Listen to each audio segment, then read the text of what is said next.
everyone, it's Erin. I hope that you have enjoyed my vlog style video. I'm not sure if there's one or two up. I haven't decided yet because I'm making this in the middle of them. But I wanted to start some of my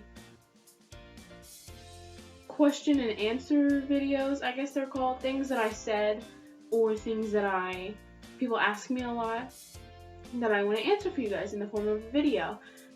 Which is kind of the whole reason that I started my channel, because people ask me questions all the time. They ask me about this or that or whatever, and I feel like I give the same answer. I don't give adequate answers. I just give, the easiest answer. It's the same way when people ask you like, "Hi, how are you today?" You're not like, "Well, let me tell you about my day." You're just like, "Oh, I'm good."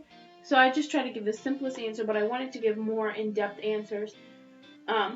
So this specific video, I'm sure that you can read the title. I don't need to, I won't insult your intelligence, but I wanted to answer the question as to why I shaved my head, why I shaved off all my hair.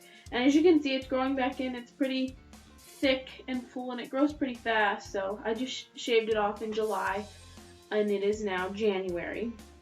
So it grows in pretty fast, but people ask me all the time, "Erin, why did you shave your head? Why did you shave off all of your hair? Because it was so long, and it was so beautiful, and it was so great, and why did you do that?" Well, there are a couple main reasons, and some of them I'm sure that you can guess, because they're the same reason that everybody cuts their hair short. Because, one, hair is very hot. If you are a girl or a guy who has very long hair, you know that it is very, very hot. It is hot as Hades on the back of your neck, especially in the summer when it's sweaty and it's just a mess. Two, hair is hard to take care of. I have very thick, straight hair, and it is hard to deal with. I have to get certain shampoos, and I have to get a certain type of comb, and I have to do this, and if I want it to look a certain way, I have to get a perm, or I have to dye it, or I have to do this, or whatever. But it's very hard to take care of, and I'm just not into that. So I liked having it a little shorter. I usually grow my hair out long and then cut it short and then grow it long and then cut it short and grow it long and cut it short, and just keep doing that and keep donating to some type of Locks for Loves type of organization. But this specific time, there was a very specific reason, and that is because, as most of you know, I recently received a pretty serious medical diagnosis, and that was a diagnosis of schizophrenia. And I have felt like all my life people expect things from me. They expected me to be this great person, or this great teacher, or this great missionary, or this great whatever it is that people expected me to be, this great student. And I have pretty much met all of the expectations set for me, whether they be by my parents, or by my church family, or by my friends.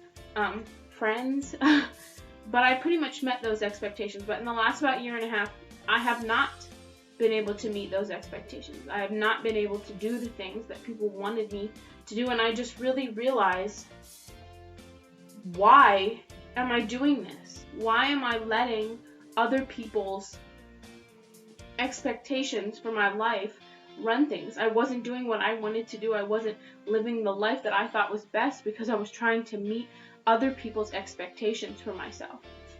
And if you're somebody who has lived that life, that is a very hard thing to do, to try to please everyone, to try to make sure that everyone has a good view of you. And it obviously hasn't worked out for me, because I don't have a lot of friends, and I don't have this great following of people who are so proud of me. I don't have that. So in cutting my hair, I decided that I was going to decide what made me happy, and I was going to do what was best for me.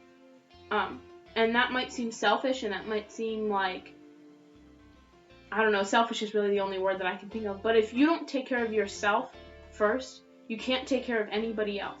I can't be there for my friends. I can't be there for my parents. I can't be there for my church family if I am not taking care of myself, if I am unhappy and unhealthy. And just one way that I made that statement, that this is my life. This is, it's great to tell people, like, you would be so great as a teacher, or you would be so great as a chef, or you would be so great as a doctor.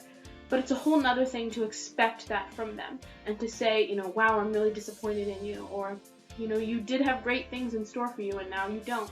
That's a really hard thing. But I just wanted to give you that brief little reason that, shaving my hair was because it's my life, and I can make choices. And people said to me as soon as I cut it, they said, "Oh, we miss your long hair. It looks so good long." Yeah, it did. It did look pretty and nice when it was long, but it looks great short too, and I really like it. And am I gonna grow it out? Probably. Am I gonna continue to cut it short? Probably. As soon as it grows back in, I'm probably gonna shave it again, just because I like it, and it's something that made me happy.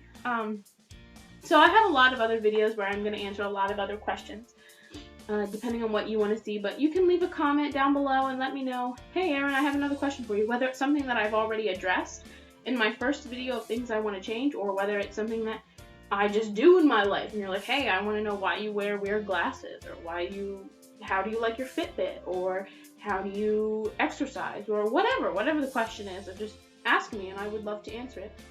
Alright, I don't have anything else to say, but I hope that you guys have a spectacular day.